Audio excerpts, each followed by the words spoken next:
जिन लोग fast breaking नहीं किया एकादशी का फास्ट ब्रेकिंग कर लीजिए, क्योंकि क्लास जंक्शन पीरियड में है। नहीं अभी 10 बजे तक समय है तो कहाँ 10 बजे तक? 9:15 ना कितना बजे तक है? 9:57 हाँ? कौन मेरे को बोला?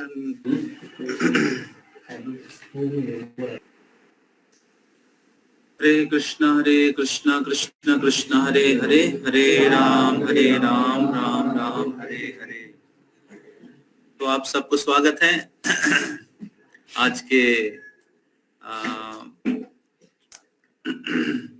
इस पवित्र तिथि में, जो भगवान श्री वराह देव का आविर्भाव दिन है। तो हम लोग प्रयास करेंगे श्रीमद् भागवतम से कुछ महत्वपूर्ण जो लीला है उसको श्रवण करने का, और वराह देव का और भी कुछ रिलेटेड पास टाइम्स हम लोग श्रवण करने की प्रयास करेंगे।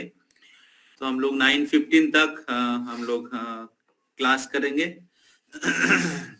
तो सभी भक्तों को स्वागत है जो ऑनलाइन डिवोटीज हैं। वरुण प्रभु, सौरभ प्रभु, कृतिका माता जी, प्रियंका माता जी, नारायण प्रभु, तानिया माता जी, संतुष्ट चैतन्य प्रभु, और हैं तरुण शर्मा प्रभु, हरे कृष्ण प्रभु,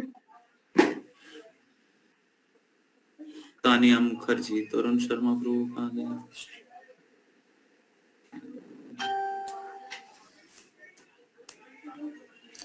ओके, तो आप लोग आशा कर रहे सुन रहे हैं, और जितने भी ऑफलाइन डिवोटीज इधर बैठे हुए हैं, हरि बोल। हरि बोल।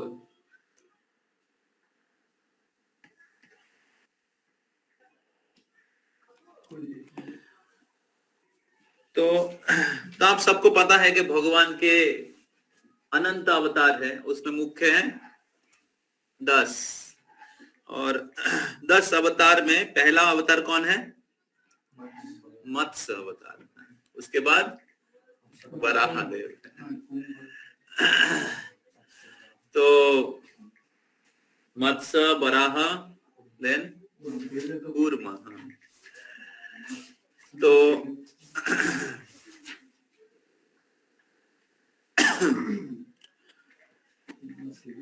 ये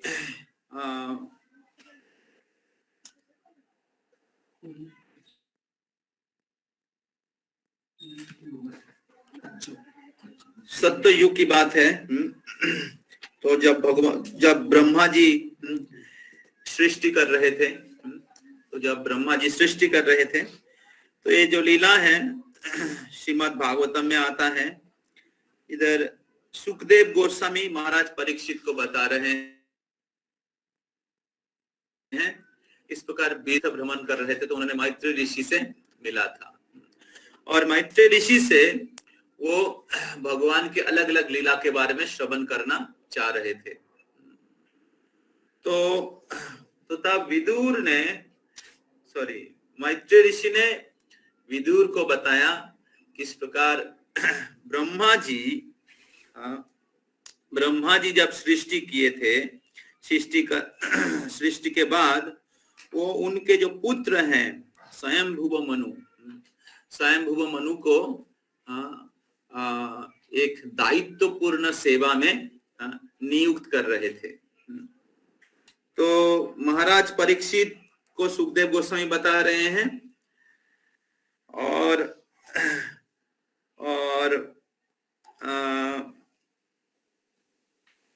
और महाराज परीक्षित और सुखदेव गोस्वामी किनके बारे में बता रहे हैं?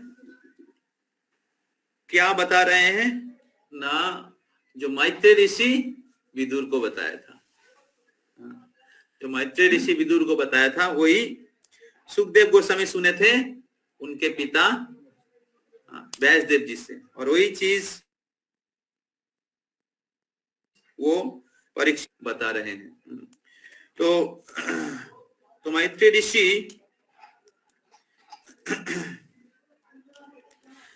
ऋषि वर्णन कर रहे हैं कि किस प्रकार ब्रह्मा जी सृष्टि के बाद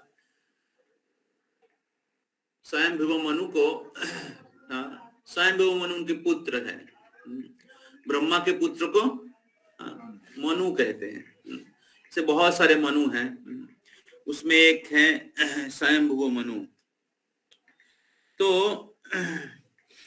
ब्रह्मा है पितामह, और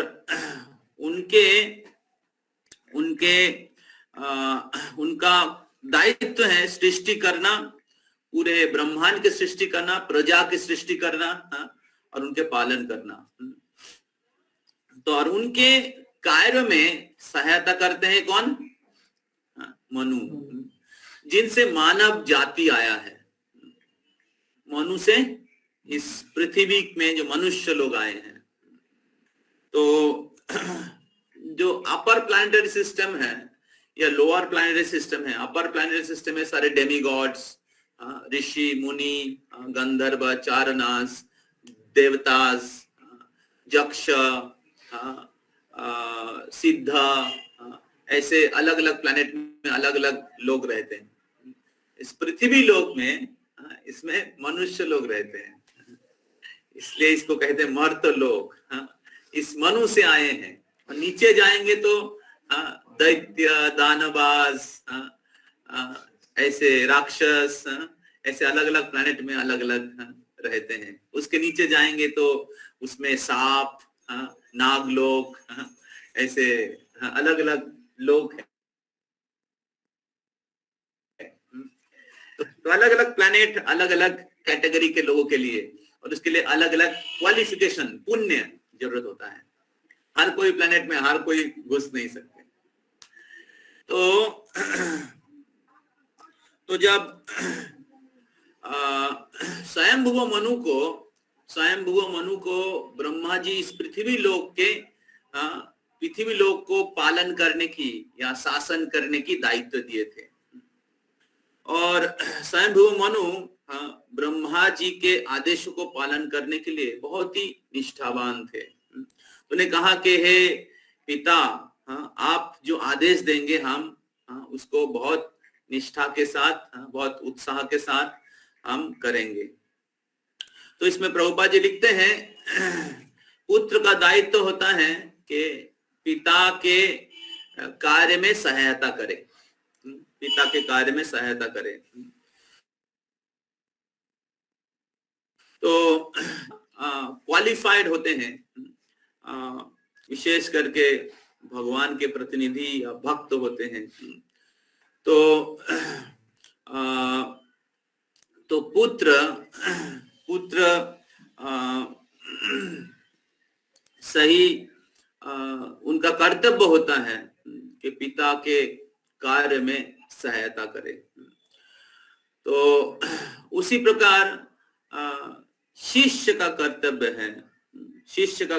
है गुरु के मिशनों में सहायता करे, गुरु के आदेशों का पालन करे। जैसे हम लोगों ने चर्चा किया था पहले कि दो प्रकार के पिता होता है, एक है बायोलॉजिकल फादर और एक होता है स्पिरिचुअल फादर। तो पुत्र का कर्तव्य है या शिष्य का कर्तव्य है कि spiritual father and biological father दोनों का सेवा करे। तो स्पिरिचुअल फादर का रोल सबसे ऊंचा होता है, क्योंकि वो भगवान के प्रतिनिधि हैं। तो इस प्रकार ब्रह्मा जी तो भगवान के प्रतिनिधि भी हैं और उनके बायोलॉजिकल फादर भी है। तो ब्रह्म संप्रदाय के गुरु हैं, आदि गुरु हैं, भगवान के शुद्ध भक्त हैं और उनके पिता भी हैं। तो इसलिए स्वयंभुव मनु ब्रह्मा जी को कह रहे हैं कि आप जो भी आप बोलेंगे मैं निष्ठा के साथ मैं पालन करूंगा। तो इस प्रकार ब्रह्मा जी जब उनको आदेश दिए तब स्वयंभुव मनु पृथ्वी लोक आए और उन्होंने पृथ्वी लोक जब आए तो तब देखा कि पृथ्वी लोक उनके स्थान में नहीं है। जो पृथ्वी है, धरित्री है, उनके ऑर्बिट जो है उस स्थान पे नहीं है। तो जब जाके ब्रह्मा जी को रिपोर्ट किया, तो ब्रह्मा जी को जाके जब रिपोर्ट किया तो ब्रह्मा जी ने देखा, अरे सही तो, जितने भी प्लैनेट्स हैं उसमें जो पृथ्वी लोक हैं वो अपने कक्ष में नहीं है। तो तब क्या हुआ, स्वयं भुव मनु ब्रह्मा जी को रिक्वेस्ट किए कि आप हमें स्थान प्रदान करिए कि जिधर हम सेवा करें। तो सबको कुछ सेवा का स्थान चाहिए। तो गुरु का दायित्व होता है शिष्य को या भक्तों को एंगेज करे। तो हम लोग गाते हैं डेली के श्री विग्रह हरा धन नित्य नाना श्रृंगार तन मंदिर मार्जनादो युक्तस्य भक्तांश निजुंजतोपि वंदे गुरुश्री चरणारविंद। तो गुरुदेव नियुक्त करते हैं शिष्य को तो अलग अलग सेवा में। तो उसी प्रकार शिष्य का कर्तव्य होता है कि हम लोग एंगेज है कि नहीं देखे, कि मेरे को कुछ सेवा है कि नहीं, हमें देखना चाहिए। अगर हम लोग भगवान की सेवा में नियुक्त नहीं रहेंगे तो क्या होगा, माया देवी देखेगा अरे तो खाली बैठा हुआ है, तो कुछ एंगेजमेंट देना चाहिए, है कि नहीं। तो इस दुनिया में तो कोई भी चीज खाली जगह है क्या, वैक्यूम, कुछ भी वैक्यूम तैयार करेंगे तो क्या होगा, हवा जाके भर देगा वो स्थान को। तो इसी प्रकार कृष्ण भक्ति कृष्ण चेतना से अगर आपके मन और हृदय को नहीं भरेंगे, अपने शरीर अपने इंद्रियों को नहीं भरेंगे तो क्या माया जाके वो स्थान ऑक्युपाई कर लेगा। तो इस प्रकार स्वयंभुव मनु जो एक आदर्श भक्त है या पुत्र है, तो ब्रह्मा जी को सेवा मांग रहे हैं, स्थान मांग रहे हैं। तो तब ब्रह्मा जी क्या किए, ब्रह्मा जी ध्यान करना शुरू किए, ब्रह्मा जी चिंतन करना शुरू किए, एब्जॉर्ब हुए कि जो पृथ्वी लोग है कहाँ गया, कहाँ चला गया। तो तब ब्रह्मा जी अपने दिव्य दृष्टि से उन्होंने पता किया कि ये जो पृथ्वी लोग है ये गर्भोदक समुद्र में गिर गया है। तो अब कल हम लोग चर्चा कर रहे थे कि किस प्रकार कारणोदक्षाई विष्णु कारण समुद्र में सोए रहते हैं और उनके रोमकूप से ब्रह्मांड का अनंत कोटि ब्रह्मांड का उत्पत्ति होता है। और उस अनंत कोटि ब्रह्मांड में कारणोदक्षाई विष्णु गर्भोदक्षाई विष्णु के रूप में प्रवेश करते हैं और प्रवेश करके उस ब्रह्मांड को आधा भर देते हैं, अपने पसीने से भर देते हैं। और फिर उस पसीने के समुद्र में गर्भोदक्षाई विष्णु सोए रहते हैं। तो वो जो समुद्र है उसको कहते हैं गर्भोदक समुद्र। और फिर उस गर्भोदक्षाई विष्णु के नाभि कमल से ब्रह्मा का उत्पत्ति होता है। तो इस ब्रह्मा जिधर बैठे रहते हैं ये है ब्रह्मलोक, सबसे टॉप प्लैनेट। और फिर उसके नीचे एक एक प्लैनेट आता है, समझ रहे हैं, एक एक प्लैनेट आता है। और तो इसका मतलब है ये जो प्लैनेट है ये कमल के नाल के अंदर है, समझ रहे हैं, कमल के नाल के अंदर है और कमल के नाल के चारों ओर एक एक प्लैनेट है। और फिर अंत में वो नाल भगवान के नाभि कमल में आता है। इस प्रकार जैसे एक माँ से बच्चा का जन्म होता है, उसके कनेक्ट होता है, क्या बोलते हैं, एब्डोमिनल एम्बलिकल कॉर्ड। तो उसी प्रकार भगवान जब जन्म देते हैं इस सृष्टि को तो नाभि कमल के द्वारा। तो इस प्रकार ये जो भगवान गर्भोदक समुद्र में सोए हुए हैं और प्लैनेट किधर है, ऊपर है, समुद्र के ऊपर तैर रहा है। पूरे ब्रह्मांड है, ब्रह्मांड के आधा भर दिया है, समझ में आ रहा है, मैं समझाने के लिए बोल रहा हूं। उसके आधा में गर्भोदक्षाई विष्णु सोए हुए हैं और उनके नाभि कमल से ब्रह्मा का होता है, ब्रह्मा कमल के ऊपर बैठे रहते हैं, वो ब्रह्म लोक है, समझ रहे हैं, जो जिसमें ब्रह्मा जी का प्लैनेट है। और उसके नीचे टोटल 13 लोक है, इस ब्रह्मांड के लिए बोला जा रहा है। और ये सारे गर्भोदक्ष विष्णु के ऊपर है। अभी ब्रह्मा जी ने देखा कि ऊपर बैठ के देखा कि ये जो पृथ्वी लोक है, जो बीच वाला प्लैनेटरी सिस्टम है, मिडिल प्लैनेटरी सिस्टम है, ये अपने कक्ष में नहीं है। कहाँ गिर गया है, नीचे गिर गया है, गर्भदक्ष समुद्र में गिर गया है। हम लोग का प्रश्न है ओशन तो इधर ही है, कहाँ गिरा? हम लोग समझ में नहीं आता है कॉन्सेप्ट को। जब शास्त्र में बोला जाता है तो कॉन्सेप्ट को समझ में नहीं आता है कि पृथ्वी कैसे समुद्र में गिर गया। समुद्र तो पृथ्वी के अंदर है, समुद्र तो पृथ्वी के अंदर है, तो कहाँ गिरा? तो समुद्र कहाँ, मतलब पृथ्वी कहाँ गिरा? पृथ्वी गर्भदक्ष समुद्र में गिरा, जो उससे भी विशाल विशाल विशाल बड़ा समुद्र, जो पूरे ब्रह्मांड को भर देता है। समझ में आ रहा है? तो ये पृथ्वी के अंदर समुद्र है, और ये पृथ्वी के अंदर जो समुद्र है, समुद्र को लेके पृथ्वी गर्भदक्ष समुद्र में गिर गया है। अभी ब्रह्मा जी को तो नहीं मिल रहा है, स्वयंभू मनु को नहीं मिल रहा है पृथ्वी लोक, जिधर मानव जाति निवास करते हैं। तो तब ब्रह्मा जी सोचने लगे कि किस प्रकार इसको उठाया जा सकता है। ये जो पृथ्वी है, जो गर्भदक्ष समुद्र में गिर गया है, इसको किस प्रकार उठाया जा सकता है। तो जब सृष्टि होता है तो स्टेप बाय स्टेप सृष्टि होता है। पहले अपर प्लैनेटरी सिस्टम, जो प्लैनेट सृष्टि हो जाता है, लेकिन जब भरते हैं उस प्लैनेट को जीव से, मतलब आत्मा से भरा जाता है, तो पहले अपर प्लैनेटरी सिस्टम, मतलब ब्रह्मा जी आते हैं, फिर ब्रह्मा जी के पुत्र गण आते हैं, फिर वो ऊपर वाले प्लैनेट्स को भरते हैं, फिर उससे ब्रह्मा जी के पुत्र का जो है उनका शादी होता है, फिर उनसे ऋषि मुनि का जन्म होता है, और वो फिर क्या बोलते हैं, वो तपोलोक जनोलोक, उसमें वो लोग निवास करते हैं। उसके बाद डेमीगॉड्स का जन्म होता है, देवता और दैत्यों का, उनका जन्म होता है, वो स्वर्गलोक में रहते हैं। तो फिर नीचे वाले लोग अभी तक हुआ नहीं, अभी तक उनका क्या बोलते हैं, भरा नहीं। तो तब तक क्या हुआ, ये जो हिरण्यक्ष है, हिरण्यक्ष जिनका जन्म हुआ था, हिरण्यक्ष और हिरण्यकशिपु जिनका जन्म हुआ कश्यप मुनि और दीति। तो दीति से दो प्रकार पुत्र का जन्म हुआ, एक है आदित्य और एक है दैत्य।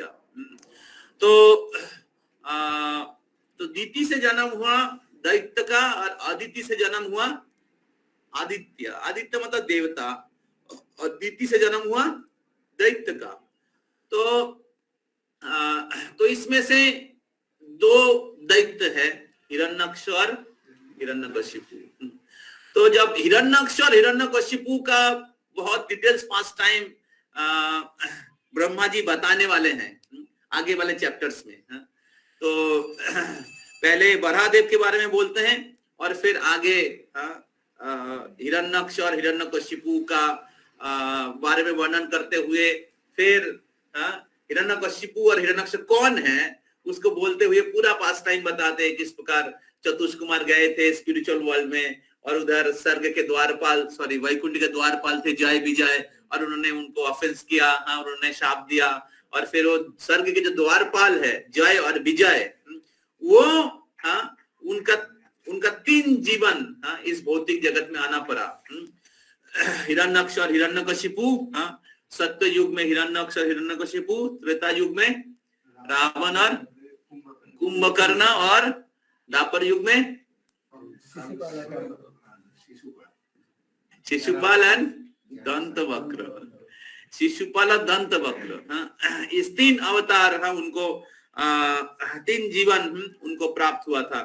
तो इस प्रकार वर्णन करते हैं ब्रह्मा जी कि किस प्रकार जय विजय जो स्वर्ग के द्वारपाल थे, तो उनको अभिशाप प्राप्त हुआ था, और उसके कारण वो असुर होके जन्म लिए। इसका दूसरा कारण है, इसका एक गौण कारण है, सेकेंडरी कारण है।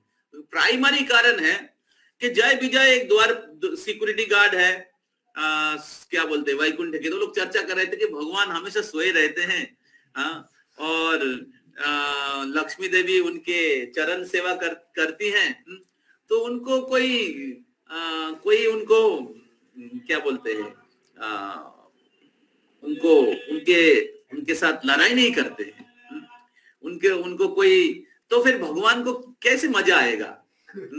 अगर बहुत पावरफुल आदमी है, हमेशा सोए रहते हैं, और उनके साथ उनको लड़ाई करने के लिए कोई नहीं है, या कोई नहीं उनके साथ आके लड़ाई करते हैं, तो कैसा लगेगा? अगर तो बहुत बड़ा क्रिकेटर है और कोई मैच नहीं खेलता है, या मैच खेलता भी है बहुत लो क्लास टीम के साथ, तो उनको मजा आएगा? मजा नहीं आएगा। तो उसके जैसे कॉम्पिटिटेंट होगा तो उनको मजा आएगा। तो जय विजय ऐसा सोच रहे थे कि कैसे भगवान को कैसे आनंद मिलेगा, उनको जो वीर रस का आनंद कैसे प्राप्त होगा अगर भगवान मॉक फाइट नहीं करेंगे, कुछ युद्ध नहीं करेंगे, रेसलिंग नहीं करेंगे। ऐसे हम लोग बाहर में देखते हैं कि WWF होता है, तो उसमें वैसा ही तगड़ा दो आदमी आता है।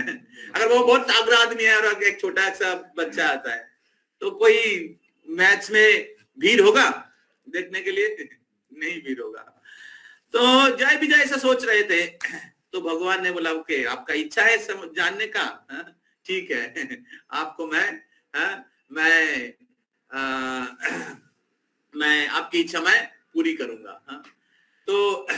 तो जय विजय की इच्छा था अभी भगवान के साथ भगवान को वीर रस का आनंद प्रदान करने का, और इसलिए जय विजय की इच्छा पूरी करने के लिए ये जो चतुष्कुमार ने अभिशाप दिया था, ये चतुष्कुमार का जो अभिशाप है जिसके कारण जय विजय असुर होकर जन्म हुआ, ये सेकेंडरी कारण है, लेकिन प्राइमरी कारण है कि जय विजय का इच्छा था और भगवान की इच्छा था वीर रस का आनंद लेने का। और लक्ष्मी देवी भगवान की पाद सेवा करती है, तो लक्ष्मी देवी सोचती है कि भगवान के चरण इतना कोमल है, माखन से भी नरम है, और ऐसे कोमल भगवान के शरीर भगवान कैसे असुरों का वध करते हैं? इतने कोमल शरीर, नरम शरीर में लोहे के जैसे, पत्थर के जैसे असुरों का वध कैसे करते हैं? तो भगवान, तो लक्ष्मी देवी के मन में ऐसा विचार होता है, और भगवान के ठीक है, आपका इच्छा है समझने का, देखने का, ठीक है, मैं दिखाऊंगा कि मैं कैसे मक्खन के जैसे शरीर से मैं असुरों का वध करता हूं। तो इस प्रकार लक्ष्मी देवी की इच्छा को पूरी करने के लिए, जय विजय की इच्छा को पूरी करने के लिए, और चतुष्कुमार के जो शाप है उसको सत्य प्रमाण करने के लिए जय विजय जो आते हैं, हिरण्यक्ष और हिरण्यकशिपु। असल में ये लोग भगवान के महान भक्त हैं, भगवान को उस वीर रस का आस्वादन कराने के लिए। तो इस प्रकार बरादेव के आविर्भाव के बाद ब्रह्मा जी डिटेल्स वर्णन करते हैं कि हिरण्यक्ष और हिरण्यकशिपु कौन है। तो जब हिरण्यक्ष और हिरण्यकशिपु का जन्म हुआ, तो जन्म होने के साथ साथ ही उन्होंने पूरे पृथ्वी में तहलका मचा दिया है। पूरे जो अलग अलग जगह में उन्होंने अत्याचार करना, ऋषि मुनि लोगों को अत्याचार करना शुरू कर दिया, यज्ञ बंद कर दिया, और फिर उन्होंने आके क्या किया, एक पृथ्वी लोक को नीचे गिरा दिया। सोचिए कितना शक्ति है। ये सब आज के जमाने में वो ओसामा बिन लादेन और क्या क्या है, इनके जैसे मामूली टेररिस्ट नहीं है। पूरे प्लेनेट को ही गिरा दिया। ये कोई टावर को तोड़ते नहीं है, पूरे प्लेनेट को ही, पृथ्वी लोक को ही एकदम गर्भ गिरा दिया। तो ब्रह्मा जी चिंता में पड़ गए हैं, चिंता में पड़ गए हैं कि कैसे इस गर्भोदक समुद्र से पृथ्वी को ऊपर लेके लाया जा सकते हैं। तो ब्रह्मा जी तब बोल रहे थे कि असल में भगवान की कृपा के बिना, भगवान के सहायता के बिना इस पृथ्वी लोक को हम लोग ऊपर नहीं ला सकते हैं। तो ऐसे ब्रह्मा जी बहुत डीपली अब्सॉर्ब हुए कि किस प्रकार हमें इसको ऊपर ला सकते हैं। और फिर भगवान के तो ब्रह्मा जी समझ गए कि भगवान की कृपा के बिना, भगवान की सहायता के बिना हम इस पृथ्वी लोक को ऊपर नहीं ला सकते हैं। तो जब ब्रह्मा जी ऐसे चिंतन करने लगे तभी क्या हुआ, ब्रह्मा जी के नासिका से एक थंब के साइज से एक बोर, एक क्या बोलते हैं, शुकर, थंब के साइज में एक शुकर प्रकट हो गए, और प्रकट होके तुरंत कुछ ही समय में एक विशाल जाइगेंटिक, विशाल पर्वत के समान शुकर का रूप धारण किए। तो इसमें एक महत्वपूर्ण शिक्षा है कि जब हमारे जीवन में अलग अलग प्रकार की असुविधा होता है, हमारी चेतना नीचे गिर जाती है, तब हमें डीपली मेडिटेट करना चाहिए, हमें चिंतन करना चाहिए कि क्यों मेरे जीवन में मुसीबत हुआ है। हमारे जीवन में जो अलग अलग प्रकार के जो कठिन परिस्थितियां आती है, तो शुद्ध भक्तों के जीवन में जो कठिन परिस्थितियां आती हैं वो उनके कर्म फल की वजह से नहीं, उनके कर्म फल की वजह से नहीं, भगवान उनके साथ कुछ आदान प्रदान करना चाहते हैं। लेकिन हम लोग जैसे साधारण जो बद्ध जीव है, हम लोगों के जीवन में अलग अलग कठिन परिस्थितियां आते हैं हमारे पूर्व जीवन के पाप कर्म के फल के कारण, या भक्ति को सीरियसली नहीं लेने के कारण, भक्ति में बहुत सारे नेग्लेक्ट करने के कारण, या अपराध करने के कारण, या 4 नियमों को ठीक से नहीं फॉलो करने के कारण हमारे जीवन में, आध्यात्मिक जीवन में मुसीबत आते हैं। तो जब हमारे जीवन में मुसीबत आते हैं, कठिनाई आती है, तो हमें ब्रह्मा जी के जैसे मेडिटेट करना चाहिए कि क्यों मैं भक्ति एक परिस्थिति का सामना कर रहा हूं, मैं क्यों मेरे जीवन में, आध्यात्मिक जीवन में मेरे को मुसीबत हुआ है, या जिस प्रकार जिसे कोरोना की परिस्थिति है, पृथ्वी में लोग कष्ट पा रहे हैं। अगर हम लोग डीपली इसके बारे में सोचेंगे तो हमें पता चलेगा इसका मूल कारण है कि हम लोग भगवान के नियम जो है, प्रकृति के नियमों को तोड़ रहे हैं। हम लोग प्रकृति के नियमों को, लोग पूरे पृथ्वी में होलसेल सिंफुल एक्टिविटीज कर रहे हैं, और इसके कारण पूरे पृथ्वी में लोग कष्ट पा रहे हैं।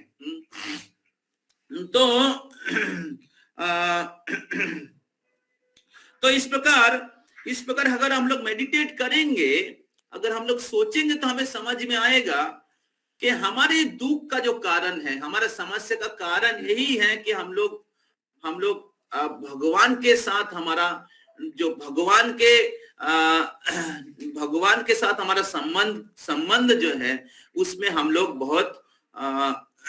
बहुत नेग्लेक्ट किए हैं।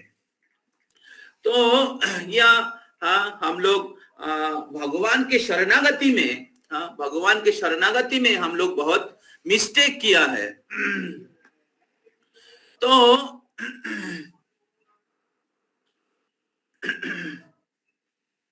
तो इस प्रकार हमारी आध्यात्मिक चेतना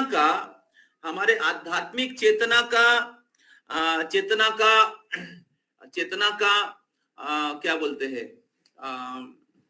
गिरावट हुआ है। आध्यात्मिक चेतना का गिरावट होने के कारण हमारे जीवन में मुसीबत हो रहा है, या हुआ था पहले, हमने पापमय जीवन जिया है और उसके कर्म फल अभी हम लोग भोग रहे हैं, या आध्यात्मिक जीवन में हम अलग अलग समय में मैं नेग्लेक्ट किया है, या कैजुअली लिया है, या अपराध किया है, इसलिए हमें आध्यात्मिक चैलेंजेस सामना करना पड़ रहा है। तो हम लोग एक कंक्लूजन में आएंगे, और तब हमें समझ में आएगा कि भगवान की कृपा के बिना हम लोग इससे ऊपर नहीं आ सकते। भगवान के कृपा के बिना, या भगवान के प्रतिनिधि श्री गुरुदेव के कृपा के बिना इस चैलेंजेस को हम सामना नहीं कर सकते, इस चैलेंजेस को ओवरकम नहीं कर सकते, या इससे ऊपर नहीं आ सकते। समझ में आ रहा है? हाँ, ये हम लोग कंक्लूड, मतलब ये हम लोग निष्कर्ष में पहुंच जाएंगे कि नहीं, इससे ऊपर होने के लिए अभी भगवान ही हमारा भरोसा है, या भगवान के प्रतिनिधि जो हमारे भरोसा है। तो जब हम लोग उनके शरणागत होंगे, हाँ, इस डीपली एब्जॉर्ब होके हम लोग भगवान के शरणागत होंगे, तब क्या होगा, भगवान आपको सहायता करने के लिए प्रकट हो जाएंगे। जिस प्रकार ब्रह्मा के नासिका से ब्रह्मा जी डीपली एब्जॉर्ब हुए, क्योंकि ब्रह्मा भी भगवान की सेवक है। भगवान ने ब्रह्मा जी को सेवा दिया है पूरे पृथ्वी को सृष्टि करने का, उसको पालन करने का। और जब ब्रह्मा जी प्रॉब्लम फेस किए तो उन्होंने क्या किया, भगवान की शरणागत हुए। वो सोच रहे थे कि क्यों ऐसा हुआ, इसका कारण क्या है, और इससे मैं कैसे उससे मैं सेवा फिर से कैसे कर सकता हूं। तो तब क्या हुआ, भगवान उनके नासिका, ब्रह्मा जी को सहायता करने के लिए भगवान उनके नासिका से प्रकट हो गए। उसी प्रकार अगर हम लोग हमारे जीवन में भगवान की शरणागत होते हैं, हमारे कठिन परिस्थिति में, तो भगवान की शरणागत होते हैं, तो भगवान आपको सहायता भेजेंगे। ये बहुत महत्वपूर्ण शिक्षा है। तो इसलिए जैसे अनुमोदन कह रहे थे कि इस्कॉन शब्द का अर्थ क्या है, IS KC मतलब Krishna consciousness, and ON on, is Krishna consciousness on. तो हमारे कृष्ण कॉन्शियसनेस ऑन है कि नहीं, हमें सोचना चाहिए। और इस प्रकार we should be always conscious about the advancement of our Krishna consciousness। हमें हमारे आध्यात्मिक जीवन के प्रगति के बारे में हमेशा सचेतन होना चाहिए कि मेरा भक्ति कैसा चल रहा है, मेरा चैंटिंग कैसा चल रहा है, मेरा रीडिंग हियरिंग कैसा चल रहा है, मेरा स्पिरिचुअल प्रोग्रेस हो रहा है कि नहीं, ना किसी जगह में स्टक हो गया, किसी जगह में अटक गया। मेरा जो वैष्णव गुणावली जो है, जो वैष्णवों के जो गुण है, इसका वृद्धि हो रहा है ना कम हो रहा है, भगवान के कथा में रुचि बढ़ रहा है नहीं कम हो रहा है, भक्तों के प्रति श्रद्धा कम हो रहा है ना बढ़ रहा है, रजोगुण तमोगुण का असर इन्फ्लुएंस मेरे अंदर बढ़ रहा है नहीं कम हो रहा है, निद्रा मेरा ऊपर ज्यादा, निद्रा आलस, ये रजो तमोगुण का लक्षण है, और काम क्रोध लोभ, ये रजो तमोगुण का लक्षण है। ये सब मेरे अंदर बढ़ रहा है कि कम हो रहा है। मैं 2 साल से 3 साल से 10 साल से भक्ति कर रहा हूं, वी शुड चेक आवरसेल्फ कि ये सब चीज कम हो रहा है कि नहीं बढ़ रहा। तो भक्ति के मार्ग में मैं आगे बढ़ रहा हूं कि नहीं, श्री गुरुदेव के निर्देश क्या मैं पालन कर रहा हूं या मैं उसको नेग्लेक्ट कर रहा हूं। तो ये हमें हमेशा देखना चाहिए। और इस प्रकार एक भक्त को एब्जॉर्ब रहना चाहिए। हम लोग शायद इस भौतिक जगत में अलग अलग दायित्व पालन कर सकते, but internally we should be accountable. जिस प्रकार Brahma was accountable to the supreme lord, उसी प्रकार हमें इंटरनली गुरु, कृष्णा, प्रभुपाद और भगवान के प्रति अकाउंटेबल होना चाहिए। तो हमारे कर्तव्य के बारे में हमें सचेतन होना चाहिए। और इस प्रकार हमें भगवान के भक्ति में, भगवान के निर्देश के अनुसार हमें एंगेज रहना चाहिए। हमारे सब कुछ भगवान के निर्देश के अनुसार, गुरु के निर्देश के अनुसार करना चाहिए। हाँ, आपका भौतिक हो या आध्यात्मिक हो। अगर आप सब कुछ भगवान के निर्देश के अनुसार, शास्त्र के निर्देश के अनुसार करेंगे, तो आप भौतिक जगत में रहते हुए भी आप भौतिक स्तर में, भौतिक जगत में नहीं रहेंगे, हमेशा आध्यात्मिक जगत में, आध्यात्मिक स्तर में रहेंगे, क्योंकि आपका action is in the spiritual platform, and therefore you are in the spiritual platform, not in the material platform. तो इसलिए our connection is very important. Our connection with Guru and Krishna is very, very important. You may be any place in the world, but if you're connected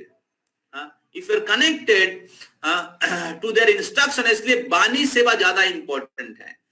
बानी सेवा, गुरु के बानी सेवा, उनसे श्रवण करना, उनके आदेशों का पालन करना, एग्जीक्यूट करना बहुत महत्वपूर्ण है। तो Brahma ji was in that consciousness, Brahma ji उस चेतना में थे, और इसलिए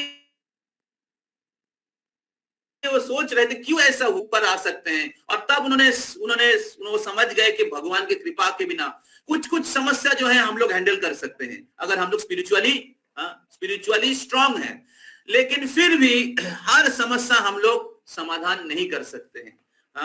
तो भगवान और भगवान के महान भक्तों के कृपा के बिना हमारे जो समस्या है आध्यात्मिक या भौतिक, उसका हम लोग समाधान नहीं कर सकते हैं। कुछ दिन पहले एक डिवोटी, हमारे वॉइस के एक डिवोटी, उनके फादर कुछ असुविधा फेस कर रहे थे और वो उस असुविधा को सॉल्व करने के लिए उनके पिताजी को बुलाया था। और भगवान इतना दयालु है, भगवान इतना दयालु है, वो उनके पिताजी वॉइस में आए और जप करना शुरू कर दिए और कुछ ही दिन में 16 माला, 10 दिन, 15 दिन, 20 दिन में 16 माला स्टार्ट कर दिए और पूरे गीता खत्म हो गया वॉइस में आके। और गीता खत्म होने के पहले ही भगवान ऐसा मैजिक किया कि उनके प्रॉब्लम्स, कठिन परिस्थितियां उसको सॉल्व कर दिए। तो कहने का तात्पर्य ये है कि जब हम लोग कॉन्शियस रहते हैं, असुविधा होता है, तो असुविधा को केवल बाहर से सॉल्व करने के लिए ही प्रयास नहीं करना चाहिए, अंदर से हमें भगवान की शेल्टर भी लेना चाहिए। अंदर से अगर हम लोग भगवान के शेल्टर लेंगे तो भगवान बाहर से प्रॉब्लम सॉल्व करेंगे। समझ रहे हैं? तो तब क्या हुआ, तुरंत ब्रह्मा जी, भगवान समझ गए कि भगवान की कृपा के बिना इसको हम उठा नहीं सकते, तो भगवान तुरंत उनके नासिका से एक थंब साइज के सूकर के रूप में प्रकट हो गए और फिर कुछ ही समय में एक बहुत विशाल पर्वत के जैसे क्या बोलते, सूकर का रूप धारण किए। तो जब भगवान सूकर के रूप धारण किए तो क्या हुआ, ही वॉज रोरिंग। रोरिंग को क्या बोलते हैं? गर्जन करने लगे, चित्कार फटकार करने लगे। और सब लोग, सारे देवी देवता भयभीत हो गए, क्या, कौन है ये? कौन प्रकट हुए? तो कुछ ऋषि मुनि लोग बोल रहे कि शायद भगवान ही होंगे, भगवान ही बोर के रूप में प्रकट हुए, नहीं तो इतने कम समय में इतना विशाल रूप कैसे धारण कर सकते हैं? तो इस प्रकार मुनि ऋषि लोग आपस में चर्चा करने लगे और फिर अलग अलग ब्राह्मणास सब लोग वैदिक मंत्र का उच्चारण करने लगे। और जब सभी लोग वैदिक मंत्र का उच्चारण करने लगे तो भगवान फिर से गर्जन किए। तो तब देवता लोग समझ गए कि भगवान उनके ये भगवान ही है। और हमारे जो मंत्र हैं, वैदिक मंत्र जो है, उसको स्वीकार कर रहे हैं। तो अब भगवान, मैं शॉर्टकट में बोल रहा हूँ, बहुत सुंदर डिटेल्स वर्णन किया गया है 3rd कैंटो में।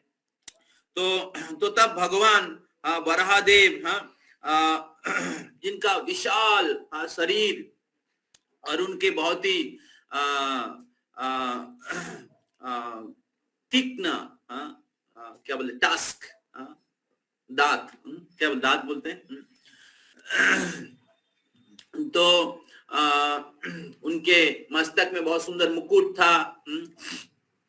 तो भगवान उस गर्भदक समुद्र की तरफ गए।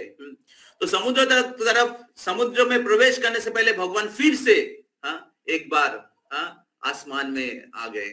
आसमान में आके पूरे जो बादल है उसको तोड़ फोड़ कर दिए और फिर से गर्जन करने लगे।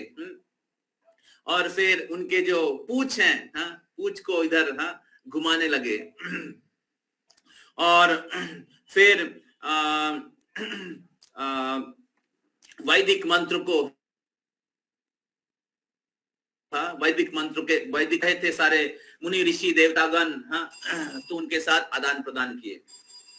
तो ऐसे करते हुए वराहदेव उस समुद्र में छलांग लगाए, समुद्र के अंदर क्या बोलते, कूद गए। और जब समुद्र के अंदर कूद गए तो समुद्र 2 भाग से विभाजित हो गया, 2 भाग से विभाजित हो गया। और समुद्र क्रंदन करने लगा, बोलने लगा कि मेरे को मत काटो, मेरे को दो भाग में मत काटो। तो देखिए, हालांकि समुद्र अनंत है, विशाल है, और उसको उसको विभाजित करना असंभव कार्य है। उसको विभाजित करना, दो भाग करना असंभव कार्य है। लेकिन बरहादेव जब समुद्र में कूद गए तो समुद्र दो भाग से विभाजित हो गए, जैसे लग रहा है कि समुद्र का दो हाथ है। समझ में आ रहा है? तो इस प्रकार भगवान की इस प्रकार शक्ति है। जब भगवान श्री कृष्ण कालिया को दमन करने के लिए वो कदम्ब वृक्ष से ऊपर से छलांग लगाए जमुना में, और जमुना पूरा ओवरफ्लडेड होके पानी दो तरफ बह गया।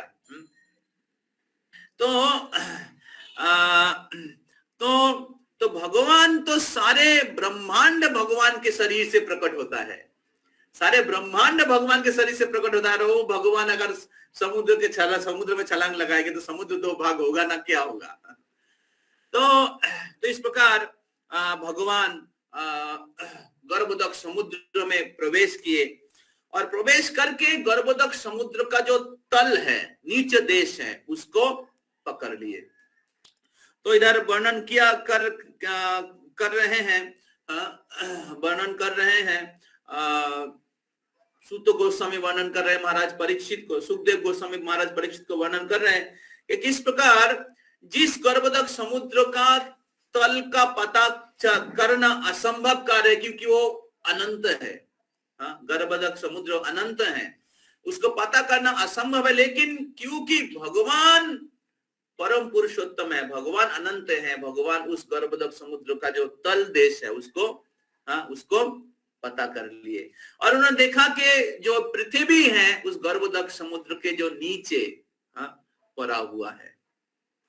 तो तब भगवान जिस प्रकार सूकर स्मेल करते हैं, जैसे कुछ भी चीज खाते हैं, कीचड़ में जाके क्या करते हैं? स्मेल करते हैं, ऐसे करके स्मेल करते हैं स्मेल करके पता करते हैं।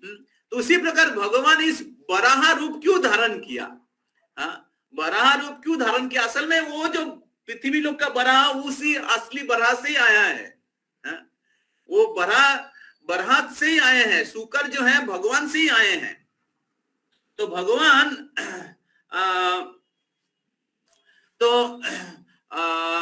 उस प्रकार स्मेल करते हुए, भगवान स्मेल करते हुए पृथ्वी के पास पहुंचे, क्योंकि पृथ्वी कीचड़ में पड़ा हुआ था, गर्भोदक समुद्र के कीचड़ में पड़ा हुआ था, और इसलिए भगवान इस बराह का रूप धारण किए लीला करने के लिए। भगवान की लीला दिव्य है, उस सुकर के जैसा नहीं है। तो भगवान लीला करने के लिए, लीला के वैचित्र भक्तों को आनंद प्रदान करने के लिए इस प्रकार बराह का रूप धारण कर पृथ्वी लोक को अपने जो अपने दांत से उठाए, और उठा के फिर समुद्र के बाहर आ गए, और समुद्र के बाहर आके फिर पृथ्वी जो जिस कक्ष में है उस कक्ष में स्थापन कर दिए। तो पहले भगवान बराहदेव पृथ्वी लोक को ऊपर उठाने के बाद उनको अपने कक्ष में स्थापन किए, और स्थापन जब किए तब क्या हुआ? ये हिरण्यक्ष आ गया। हिरण्यक्ष बहुत गर्जन करके क्रोध करते हुए आ गया, बोले कौन इसको ऊपर उठाया? तो तब भगवान Barahdev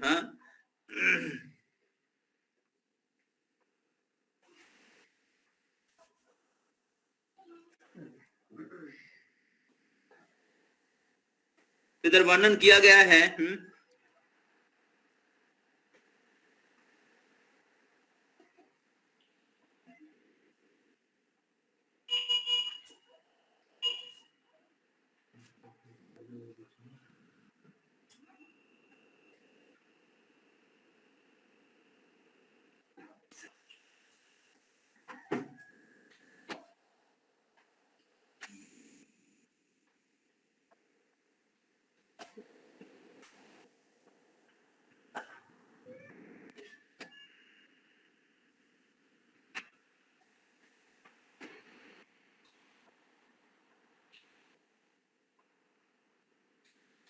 Thereupon the Lord boar killed the demon within the water, just as a lion kills an elephant. The cheeks and the tongue of the Lord became smeared with the blood of the demon, just as an elephant become reddish from digging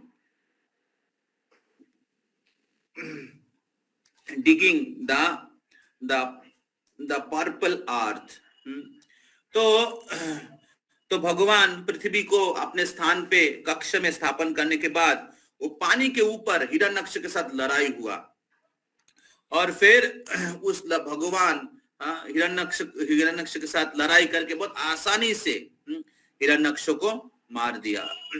और फिर भगवान के जो जीवा है और भगवान के जो गाल है ये रक्त से क्या बोलते हैं भर गया, रक्त से भर गया। जिस प्रकार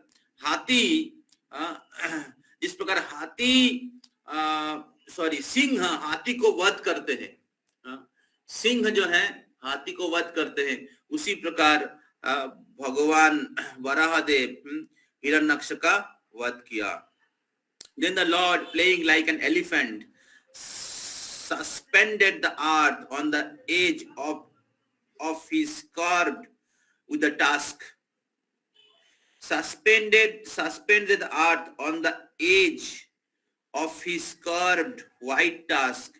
He assumed a bluish complexion like that of the tamal tree, and thus the sages, headed by Brahma, could understand him to be the supreme person of God and offer respectful obeisances.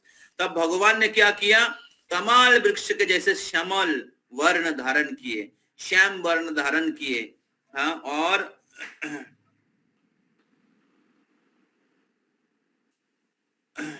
के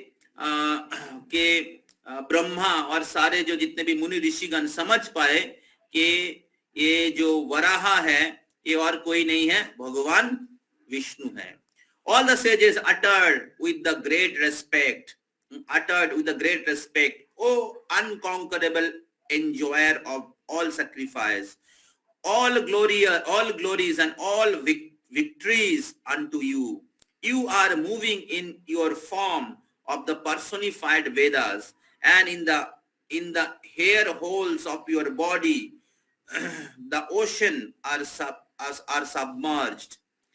For certain reason to uplift the earth, you have now assumed the form of a तो फिर क्या हुआ, जब हिरण्यकशिपु का वध किए तो भगवान श्यामल वर्ण धारण किए और फिर सब लोग समझ गए कोई नहीं है, भगवान विष्णु ही है। तो तब सारे मुनि ऋषिगण भगवान को भगवान का ग्लोरिफिकेशन, भगवान की प्रशंसा, भगवान को प्रणाम किए और भगवान को स्तुति किए। तो ये बहुत आवश्यक है जब भगवान के आविर्भाव तिथि के दिन या वैष्णवों की आविर्भाव तिथि के दिन, तिरोभाव तिथि के दिन हमें वैष्णवों की ग्लोरिफिकेशन करना चाहिए, उनकी स्तुति करनी चाहिए, उनको प्रणाम करना चाहिए, उनका गुण कीर्तन करना चाहिए, जिस प्रकार हम लोग कर रहे हैं। तो श्रील प्रभुपाद हम सबको ये दिया है जो शास्त्र में वर्णन हुआ है।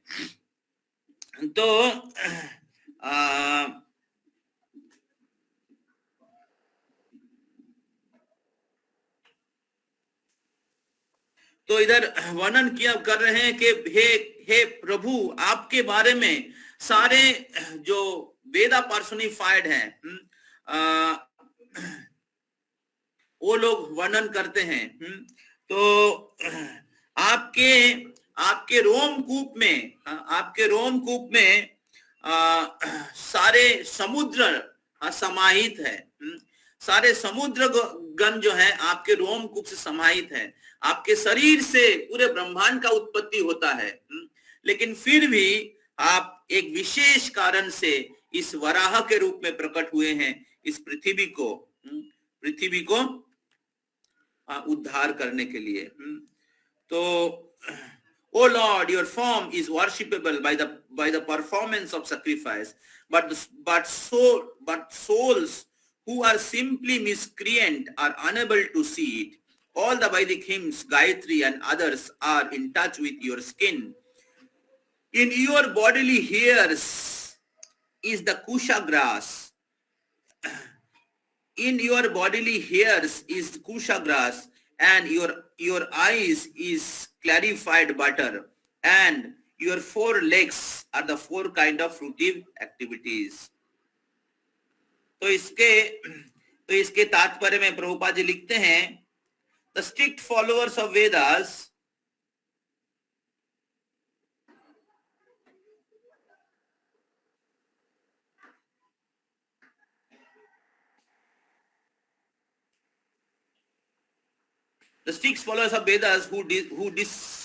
who despise the eternal form of the Lord may know from the Srimad Bhagavatam such incarnation are the personified form of the Vedas. तो ये जो भगवान के जो रूप हैं, ये वैदिक वेद के स्वरूप है. भगवान के जो रूप है, ये वेद की स्वरूप है. और Lord Bora's skin, his hair and his bodily hair holes are described here in the different parts of the Vedas. तो वराहदेव के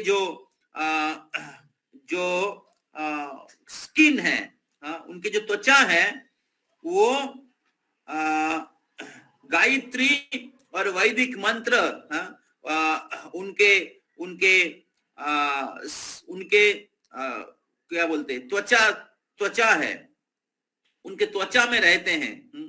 इन his bodily hair is the kusha grass. और जो कुशा ग्रास है, जिससे हम लोग पूजा करते हैं, कुश ग्रास से वो पूजा का आसन या चटाई बनता है, वो भगवान के हेयर से उत्पन्न हुआ है. He is therefore the personified form of Vedic hymns and especially the Gayatri mantra.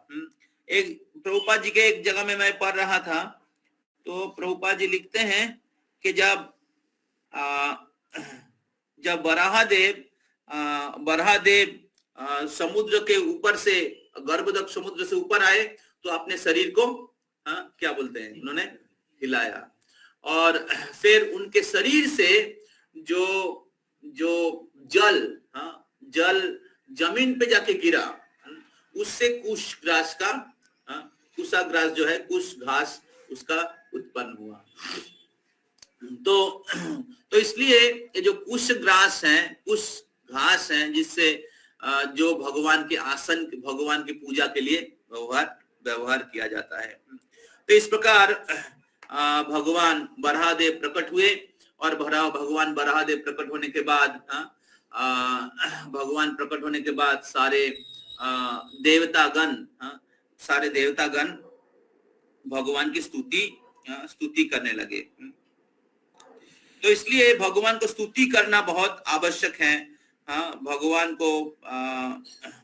को प्रार्थना करना बहुत आवश्यक है. और इस प्रकार भगवान की कृपा, आशीर्वाद हम लोग प्राप्त कर सकते हैं. भगवान की गुण कीर्तन करना बहुत आवश्यक है, और उनके प्रशंसा करना, उनकी स्तुति करना, उनके महिमा का कीर्तन करना, और फिर उनके पास भक्ति मांगना, उनके पास सेवा मांगना, ये बहुत हमें प्रार्थना करना चाहिए. तो शिला प्रभु हिज होलीनेस जय पताका स्वामी महाराज का मैं एक लेक्चर सुन रहा था, तो बता रहे थे कि जिस प्रकार बराहदेव ने इस पृथ्वी जो गर्भ है उसको ऊपर किया, उसी प्रकार भक्त का कर्तव्य है जो इस पृथ्वी के लोग पाप कार्य करके नीचे गिर गए हैं, अपने मनुष्य के जो स्तर है उससे नीचे गिर गए हैं, या आध्यात्मिक स्तर से नीचे गिर गए हैं, उसको उठाए.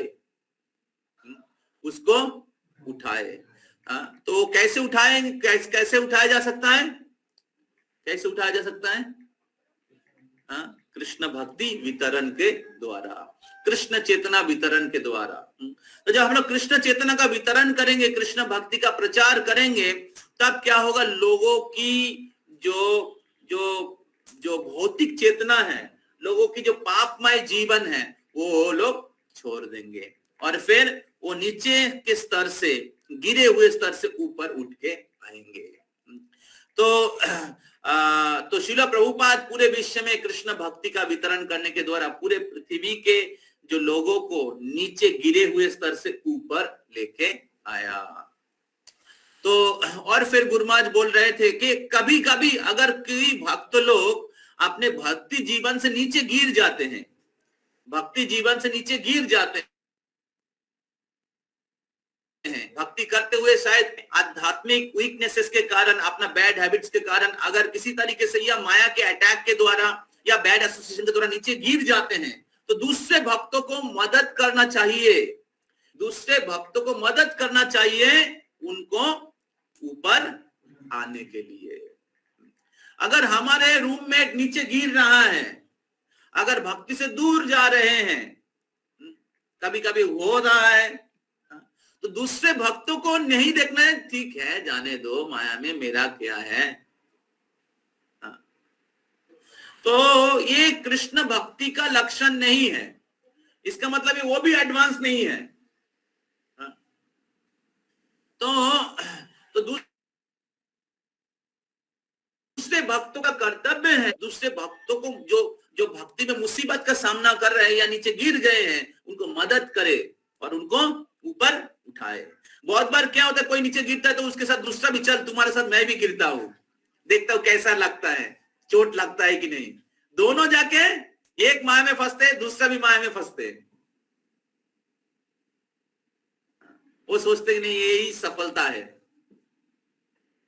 असत्य रे सत्य बोली मानी।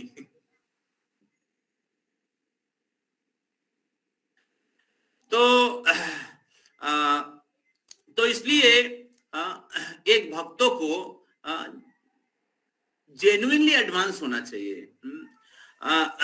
भक्त का क्वालिफिकेशन क्या है, भक्ति क्या है, माया क्या है, अच्छे से समझना चाहिए। कृष्ण चेतना क्या है और भौतिक चेतना क्या है, दोनों में क्या फर्क है, कैसे भौतिक को स्पिरिचुअल बनाया जा सकता है, कैसे भौतिक चीज को स्पिरिचुअल बनाया जा सकता है, किस प्रकार बनाया जा सकता है, किसके गाइडेंस में बनाया जा सकता है, इसके बारे में क्लैरिटी होना चाहिए। और इसको कहते हैं युक्त वैराग्य। तो युक्त वैराग्य ये है कि सब कुछ कृष्ण का है और उसको कृष्ण की सेवा में लगाना चाहिए। अभी बहुत बार क्या होता है, कृष्ण की सेवा में लगाने के चक्कर में हम लोग भौतिक जगत में फंस जाते हैं। बहुत कुछ हम लोग सोचते हैं कि सब कुछ कृष्ण की सेवा में लगाते हैं और बहुत सारे फैसिलिटी हम लोग यूज करते हैं हमारे लाइफ में, मोबाइल फोन या अलग अलग चीज, और बहुत बार वही चीज हमारा पतन का कारण बनता है। हम लोग देखते हैं कि इधर जाके हम ठीक आ जाएंगे, लेकिन अगर प्रॉपर गाइडेंस या शेल्टर में नहीं रहेंगे तो हमारे भौतिक चीज जो है या हमारे कृष्ण चेतना का पतन का कारण बन सकता है। तो इसलिए हमें प्रॉपर शेल्टर में रहना चाहिए, श्री गुरुदेव के शेल्टर में रहना चाहिए, भगवान के प्रतिनिधि या हमारे अथॉरिटीज या स्पिरिचुअल गाइड, उनके शेल्टर में रहना चाहिए, गाइडेंस में रहना चाहिए। तो तब हम लोग उस अलग अलग परिस्थिति में किस प्रकार हम लोग कृष्ण भावना में रह सकते हैं, वो हम लोग समझ पाएंगे। स्थान काल पात्र के अनुसार किस प्रकार व्यवहार करना चाहिए, हमें आचरण करना चाहिए, वो हम लोग समझ पाएंगे। तो इसलिए भक्तों को ट्रेनिंग लेना चाहिए, भक्तों को गुरु परंपरा से या श्री गुरुदेव से, दीक्षा गुरु, शिक्षा गुरु से ट्रेनिंग लेना चाहिए। किस प्रकार हर परिस्थिति में हम लोग कृष्ण कॉन्शियस रह सकते हैं, हर परिस्थिति में हम लोग कृष्ण कॉन्शियस रह सकते हैं। कौन सा चीज हमें छोड़ना चाहिए, कौन सा चीज हमें स्वीकार करना चाहिए, कौन सा चीज हमारे भक्ति के लिए अनुकूल है, कौन सा चीज हमारे भक्ति के लिए प्रतिकूल है। तो ये हमारे शास्त्रों के गाइडेंस के द्वारा, ये जो अलग अलग ग्रंथ श्रील प्रभुपाद की शिक्षा के द्वारा, उपदेशामृत किताब बहुत महत्वपूर्ण है। तो प्रैक्टिकली हम लोग किस प्रकार कृष्ण कॉन्शियस रह सकते हैं, अलग अलग स्थान में रह के, आप इंजीनियर हो या डॉक्टर हो, इंडियन हो या अमेरिकन हो, शहर में हो या गांव में हो, मंदिर में हो या बाहर में हो, कैसे हर परिस्थिति में आप कृष्ण चेतना में रह सकते हैं, आपकी चेतना को बचा सकते हैं, रक्षा कर सकते हैं, शुद्ध रख सकते हैं। तो उसकी शिक्षा हम लोग प्राप्त करते हैं। और फिर जब हम लोग भक्तों के साथ में अच्छे अच्छे भक्तों, जो लोग अच्छा उदाहरण सेट किया है, सिंसियर है, एडवांस डिवोटी हैं, तो उनके साथ अगर उनके एसोसिएशन अगर हम लोग लेंगे, भक्तों के साथ में रहेंगे, तो क्या होगा, उसको प्रैक्टिस करना आसान हो जाएगा। इस प्रकार बराहदेव का सुंदर पास टाइम है। बराहदेव के सुंदर पास टाइम से हम लोग सीखते हैं। गुरु महाराज कह रहे थे कि हम लोग सीख सकते हैं किस प्रकार अगर हमें कृष्ण भक्ति का प्रचार करना चाहिए, और इस भौतिक जगत जिधर लोग चित्त चेतना में नीच चेतना में गिरे हुए हैं, तो उसको ऊपर उठाए, या अपने घर के चेतना को, या अपने सोसाइटी के चेतना को, या आप जिस कम्युनिटी में उस चेतना को ऊपर उठाए, या अगर आपके साथ कोई डिवोटी अगर भक्ति से नीचे चला जा रहा है तो उसको ऊपर उठाए। लास्ट में मैं जस्ट 2 मिनट में एक स्टोरी बताना चाहूंगा। ये पास टाइम है नवद्वीप धाम का। नवद्वीप धाम जब हम लोग परिक्रमा करते, नवद्वीप में 9 द्वीप हैं, उसमें एक द्वीप है कोलो द्वीप। इस कोलो द्वीप में एक ब्राह्मण रहता था जो बराहदेव का भक्त था। तो बराहदेव की बहुत साल से उन्होंने बराहदेव की पूजा किए थे। तो असल में जो बराहदेव जब धरित्री को ऊपर किए थे, तो बराहदेव का जो टस्क है, जो दांत है, वो इस कोलो द्वीप को स्पर्श किया था।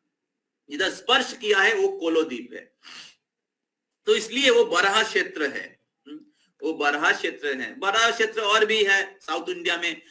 जो तिरुपति धाम है वो असल में बराहदेव का स्थान है। तो बराहदेव उस स्थान में धरित्री के साथ बराहदेव का विवाह हुआ था। पृथ्वी के साथ बराहदेव का विवाह हुआ था। तो वो भू बराह क्षेत्र है। और नवद्वीप धाम में भी वो क्या बोलते हैं, कोलो द्वीप जो है वो बराह क्षेत्र है। तो बराहदेव प्रकट हुए।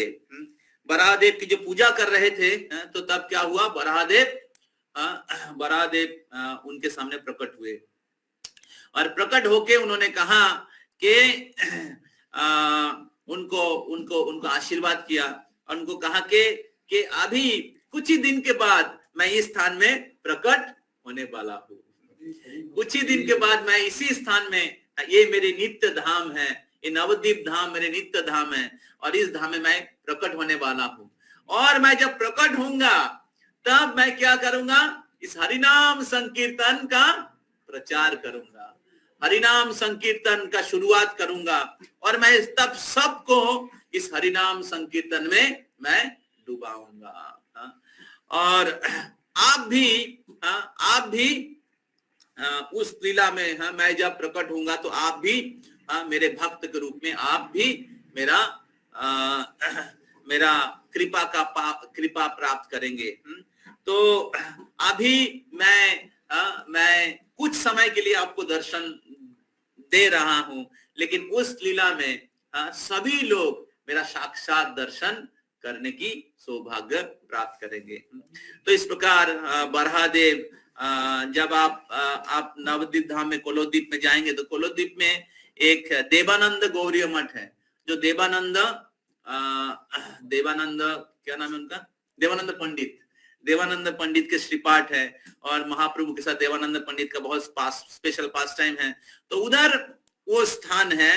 तो उस मंदिर में अगर जाएंगे तो उधर बराहदेव का मंदिर है। बराहदेव का याद है, हम सब लोग जब नवद्वीप मंडल परिक्रमा किए थे, तो उधर जो देवानंद गौरी मठ के अंदर आप जाएंगे तो मंदिर में राधा कृष्ण गौर निताई और बराहदेव का मूर्ति है। तो इस प्रकार बराहदेव आके उस ब्राह्मण को कृपा किए। उस ब्राह्मण का नाम मैं भूल गया, पढ़ना पड़ेगा। तो और फिर उनको कहा कि मैं महाप्रभु, मेरा अभी कुछ दिन के बाद मैं प्रकट होने वाला हूँ। तो इस प्रकार चैतन्य महाप्रभु और कोई नहीं है, स्वयं कृष्ण है। हालांकि ये जो बराहदेव है चैतन्य महाप्रभु से आया है, चैतन्य महाप्रभु बराहदेव से नहीं आया है, बराहदेव चैतन्य महाप्रभु से आए हैं। क्योंकि चैतन्य महाप्रभु स्वयं कृष्ण है और कृष्ण अवतारी। तो कृष्ण अवतार नहीं है, कृष्ण अवतारी है। तो इसलिए जो चैतन्य महाप्रभु ये सारे अवतार शिरोमणि है, सब अवतार सार शिरोमणि केवल आनंद कांद। भजो भजो भाई चैतन्य निताई सुधीर विश्वास कोरी। फिर तो इस प्रकार चैतन्य महाप्रभु के भजना करना चाहिए। चैतन्य महाप्रभु ही हमें सिखाएं किस प्रकार हमें कृष्ण भक्ति विषय छारिया सेरा से मोजिया मुखे बोलो हरि हरि। तो इस प्रकार आप हरि नाम करिए, कृष्ण प्रसाद खाइए, कृष्ण कथा सुनिए, और आपके पास जो भी है, जो भी आश्रम में आप हैं, आप अपने मन और इंद्रियों को आपके पास जो भी है कृष्ण की सेवा में नियुक्त करिए। ये है कंप्लीट कृष्णा कॉन्शियसनेस। हरे कृष्णा में है आपके असल उद्देश्य है कि हमारा सब कुछ कृष्ण की सेवा, सब कुछ कृष्ण की सेवा में लगाना। अगर कोई भाग्यवान होता है, अपने जीवन कृष्ण की सेवा में समर्पण कर देते हैं, तो उसको कोई चिंता नहीं है कि सब हमेशा कृष्ण की सेवा में एब्जॉर्ब हो सकता है, नियुक्त हो सकता है। उनके पास कुछ भी नहीं रहता है, सब हमेशा कृष्ण की सेवा में, सब कुछ कृष्ण की सेवा में उन्होंने समर्पित किया है। और जो गृहस्थाश्रम में है तो उनके पास पैसे हैं, उनके पास परिवार है, उनके पास फैसिलिटीज हैं, तो वो उनको कृष्ण सेवा में नियुक्त करना चाहिए। तो इस प्रकार जो भी आश्रम में अल्टीमेट गोल है कि इहा जस्सो हरे दास्य कर्मणा मनसा गिरा निखिलस्वपि अवस्थासु जीवन मुक्त सौच्यते। तो असल उद्देश्य एक ही है कि इहा जस्सो हरे दास्य, हरि के दास्य सेवा में अपने कर्म को या अपने धन को, अपने इंद्रियों को, मनसा मन को, और गिरा मतलब वाक्य को कृष्ण की सेवा में नियुक्त करे। और इस प्रकार अगर आप नियुक्त रहेंगे, कोई किसी भी स्थान में रहेंगे, जीवन मुक्त सौच्यते, आप लिबरेटेड है। हरे कृष्णा कृष्णा कृष्णा हरे हरे, हरे राम राम राम। इसलिए चैतन्य महाप्रभु के आश्रय में अगर आप रहेंगे, श्रील प्रभुपाद जी के आश्रय में रहेंगे, और आप 16 माला 4 नियमों का पालन करेंगे, सदगुरु से दीक्षित होंगे, तो इसी जीवन में भगवान के धाम चले जाएंगे। केवल हरिबोल बोलने से नहीं होगा, करना पड़ेगा। यह बहुत आसान है एक्चुअली, हरिबोल ही देना चाहिए। तो ये महाप्रभु श्रील प्रभुपाद जी ने हमें ऐसा अपॉर्चुनिटी दिया है, and you should take this opportunity very very enthusiastically। Hari बोल, श्रील प्रभुपाद की, श्री बराहदेव आविर्भाव तिथि महामहोत्सव की, समवेत भक्त वृंद की, गौर प्रेमानंदे गौरंगा नित्यानंदा नित्यानंदा गौरंगा गौरंगा गौरंगा। तो आप सबको बहुत बहुत धन्यवाद। तो अभी सभी लोग, आप लोग प्रसाद लीजिए, और बराहदेव को पुष्पांजलि दे सकते हैं दोपहर को 12 बजे। और शाम का क्लास जो है सीनियर बैच का क्लास है, तो और आप लोगों का जो होमवर्क है आप लोग अच्छे से करिएगा, बुक रीडिंग जो है उसको अच्छे से करिएगा, और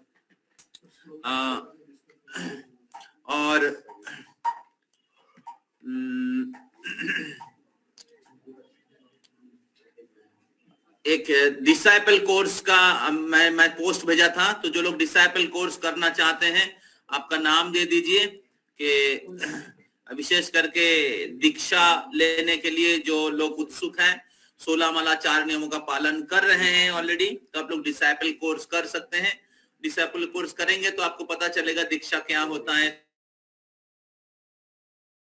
सदगुरु क्या होते हैं, स्टैंडर्ड क्या है, और फिर धीरे धीरे आप स्टैंडर्ड फॉलो करेंगे तो आगे आप शेल्टर ले सकते हैं, आश्रय ले सकते हैं, और आश्रय के बाद जब आप सब स्टैंडर्ड फॉलो करेंगे तो आगे जाके आप दीक्षा प्राप्त कर सकते हैं।